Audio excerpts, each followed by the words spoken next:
Comparing and contrasting is a device that can be used in writing or in speeches, and it's very effective if you're trying to identify a particular point. It can be very persuasive if you're trying to present a particular perspective.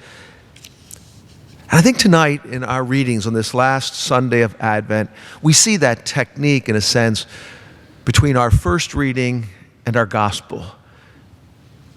The contrast between these two figures in salvation history, Ahaz and Joseph. Ahaz is the king of Judah around the year 725 BC. He's of the family of the line of David, that line through which God has promised the Messiah would come. And the southern kingdom where he reigns is being threatened by the armies of Aram and Ephraim. And Isaiah is his counselor, and he seeks advice from Isaiah. And Isaiah is instructed by the Lord to tell Ahaz not to fear, to remain firm in faith, not to seek compromises with those invading armies and nations, but to trust in the Lord's deliverance. Our reading then picks up where that background. The Lord speaks to Isaiah, to Ahaz, to ask for a sign from the Lord. In other words, to seek confirmation of this promise of deliverance that the Lord is giving. But Ahaz refuses to do so. And so Isaiah then makes that pronouncement of the sign of ultimate deliverance that will come. That event that will achieve victory over all powers. That the virgin will conceive, bear a son, and shall name him Emmanuel. Now let's turn to the gospel. We see another important man in salvation history, in the same line of David. He is not a king. He's just a carpenter. And he finds himself in a very difficult situation.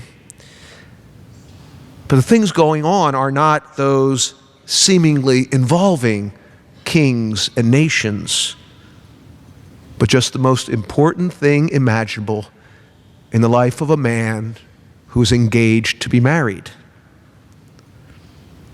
His fiancée tells him she is pregnant. I don't think we can imagine this scene. It's a scene not explicitly described in the scriptures. But how strong and how firm Mary must have been as she tells Joseph, this sinless virgin who bears in her womb the eternal Son of God, the Messiah. And she tells Joseph of this unbelievable truth. Joseph knows this promise of Isaiah, that sign that will come. But his world must be shaken at this moment. He must be tempted to anger and doubt and fear. And so the angel now comes to deliver a message to Joseph. And here's the contrasting event. Ahaz refused that call of the Lord. But Joseph now obeys. We are told of what must have been a remarkable transformation in his mind and his heart after that message that came to him in a dream. And we are told that when he awoke, he did as the angel of the Lord commanded him, and he took his wife into his home. And so on this last Sunday of Advent, in this cycle A of our readings, I think the message is a clear one for us. None of us will ever be like Ahaz, the leader of a nation faced with issues of war and peace. But all of us are like Joseph. Each day, you and I face situations and circumstances, sometimes of deep, profound, and personal crisis. We are tempted constantly to despair or avoidance or fear. But God says to us, what he said through that angel to Joseph. Do not be afraid. I am with you. Indeed, the Son of God came 2,000 years ago, and he remains with us in every instance, in every circumstance of every day of our lives, to fill us with his grace and his strength. And so we look at these contrasting realities today in the comparison of these two men. Ahaz disobeyed and he followed his own way, and he's relegated to a footnote in the history of Israel.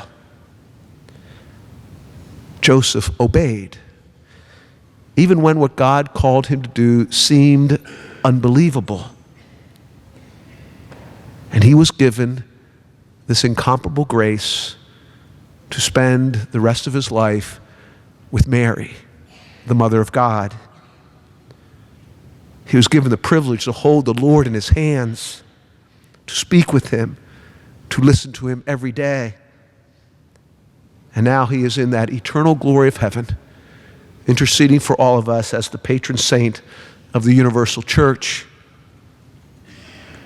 So let us strive to be like Joseph, to live out what St. Paul describes in our second reading as the grace of apostleship that each of us has received, which warrants the obedience of faith, always seeking to follow the Lord's call in our lives, so that we might know each day that joy of an ever-deepening life in Christ as we look to next Sunday's grand celebration of his birth.